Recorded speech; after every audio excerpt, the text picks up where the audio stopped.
what's going on and how could I help? So I guess I'm more towards like the beginning of my studies. So I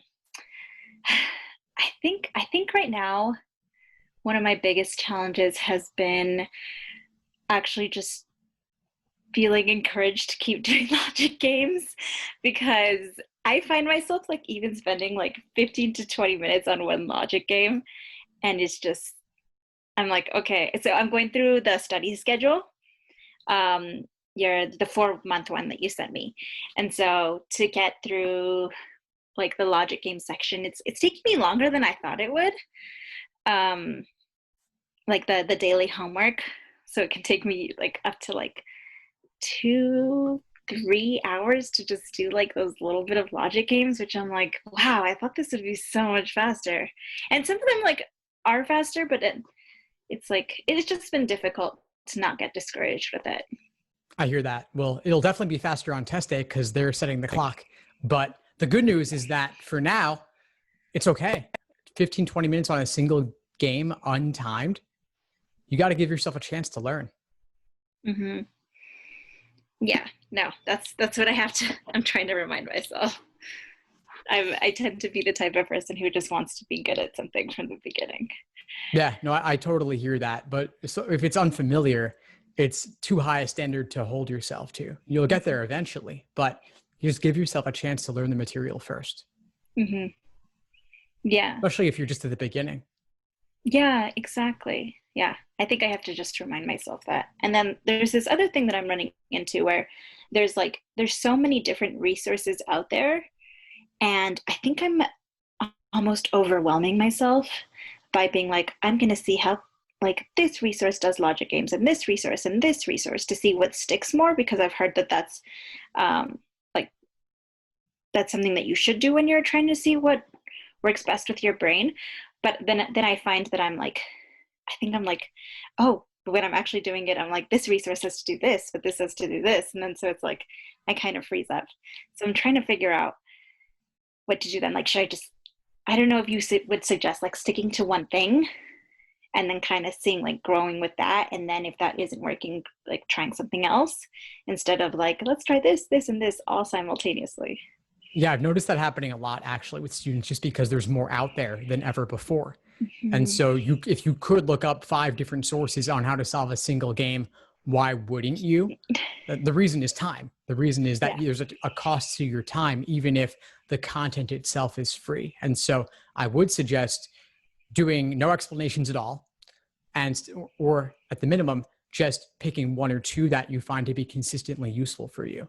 And Mhm. you might ask, how could you do it with none at all? And the answer is redoing and review.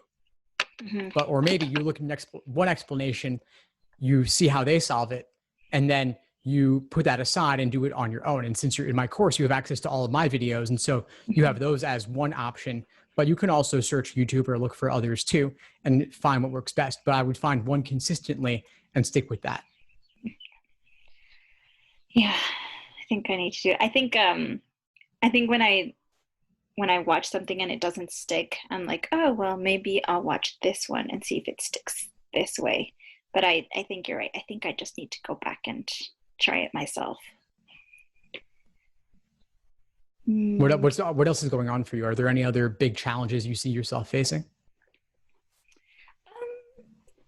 I think another one is like just the general like finding the time to study because I work full time, and I'm working from home right now, so it's a little different, like finding those boundaries in between like study time and working time and like leisure time. So I know that like I try to work like an hour in the or I try to study 1 hour in the morning and then like two in after work, but it's just difficult to do to be able to actually like get in the mindset of studying after working all day in the same area where I've been now studying. It's like I'm in front of a computer for like 10, 12 hours straight. Yeah, that's a lot. That's a lot. Do you have another space in your house where you could move to? Yeah, I guess I haven't really tried that in the same spot, but I could see how that works. could be worth trying. And then if you're able to even work outside, maybe Mm-hmm. that's an option too, like in the backyard or something. If you have access to something like that, that could be good. I guess another thing would just be to put some time in between. So if there's something else you can do in between work and studying, like dinner, exercise, go for a walk, do something that's not just sitting in that same spot in front of the computer, Right. that could be good to just change it up a little bit. And then you could also change the time. So rather than after work, what about before work? What about in between work if you have some downtime during the day? If you have some Mm-hmm. flexibility, that could be good too. Mm-hmm. Mm-hmm. No, that makes sense. And I guess another thing that I'm also struggling with is, again, to logic games, because I've started with logic games, so everything relates to that, is I don't know whether I should be timing myself at the beginning or if I should just kind of be giving myself all the time that I need. Or, and the reason I ask is because, like, what I mentioned is, like, I'm feeling a little bit discouraged timing myself right now because I'm like, I'm supposed to hit, like, I don't know, I have like this 8-minute goal for myself. But obviously I hardly ever hit it because I'm at the beginning of my studies. So I don't know if it makes sense to be timing myself at all right now. For now, no. If you're at the beginning stages in the first couple of weeks, forget about timing for now. Just focus on accuracy and deeply understanding the problems. And then speed will come with understanding as you continue practicing. Mm-hmm. Mm-hmm. And I had read a suggestion on Reddit, of course, to just get like a general like intro to logic book and just kind of read to it to become acquainted with logic. And so I was wondering what you think about that, because I was looking at some textbooks online. I'm like, should I spend my study time doing this? No, that doesn't count as study time. It doesn't count as study time. There's, It's like if you're already in the thick of LSAT prep, I don't see a reason to go outside of that for okay. non-LSAT related resources. That's the sort of thing I would say to somebody who is like a freshman in college and they want to get a vague sense of what's involved. I would say get a book on informal logic, but a logic textbook is going to go way beyond what you need and probably just confuse you or scare you more. So I would definitely steer clear of that. Okay, cool. That's good to know because it's literally in my cart and I was like, should I do this? Yeah, I figured it would take me a really long time to read it anyways. Yeah, it definitely would. And for like reading materials, I'm trying to find the best reading materials like outside of like actually studying. I do like to read pretty often, so I don't know if you have any suggestions for that. Yeah, sure. Two common ones are Scientific American and The Economist. If you want to read dense material that will loosely help with reading comp in some way, but I would do that just as a light thing on the side. I wouldn't count that as actual studying. Okay.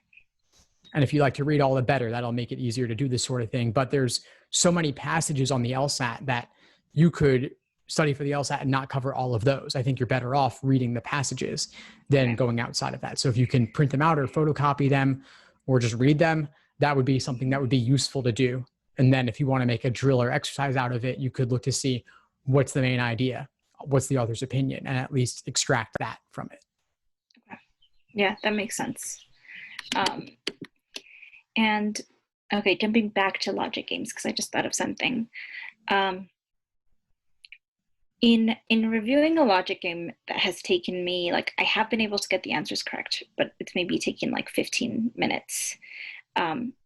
Should I, or do you suggest that I then like redo that logic game to try and like speed up the process or like, I guess make it more efficient or because I know there's a, like, it's good to blind review. I just don't know at what stage I should be blind reviewing. Yeah, you can do it anytime. I mean, I think that for games, it's more about people talk about redoing games, looking at explanations, redoing them again. People talk about doing games several times. I wouldn't redo all games several times. I would only reserve that for the ones that really give you trouble. You might look at an explanation and then, like I said, redo it without looking at that explanation. And you could look at a few different sources to see different ways people go about it. But I wouldn't feel an obligation to do that for every single game, because then it just gets really overwhelming really fast if you put all of that obligation on yourself for all the problems you work through. So Mhm. that's my quick take on that. I think reviewing, there's plenty more we could talk about when you get to reviewing and logical reasoning and different ways you can analyze things there. And that can take a bit of time as well. But since you're on games, I'll just leave it there. But again, untimed for now is totally fine. 15, 20 minutes or more for a single game for now is totally fine. Okay. And at what stage, like, I guess normally, do you, I guess generally, do you start seeing people focusing more on timing than on actually just trying to get it right? Well, I'll tell you what I suggest, which is Hmm. that you spend the earliest phases working untimed to focus on accuracy. And then once you've built the basic familiarity, once you've built a good foundation in games, Hmm. then you start doing individual timed games sections. And you'll see this in the schedule. About a month or so Right. in, I'll have you Okay. move from games to logical reasoning. And then you'll focus on logical reasoning untimed by type, but you'll still be mixing in now timed games sections Yeah. to focus on Okay. pacing and to focus on obviously getting them all complete in time. Okay. That's good to know. I did kind of look ahead. I didn't look ahead too much. um, but all right. I think I will also feel less discouraged if I'm not timing myself right now. Definitely. I hope so. I hope so. Anything else for today?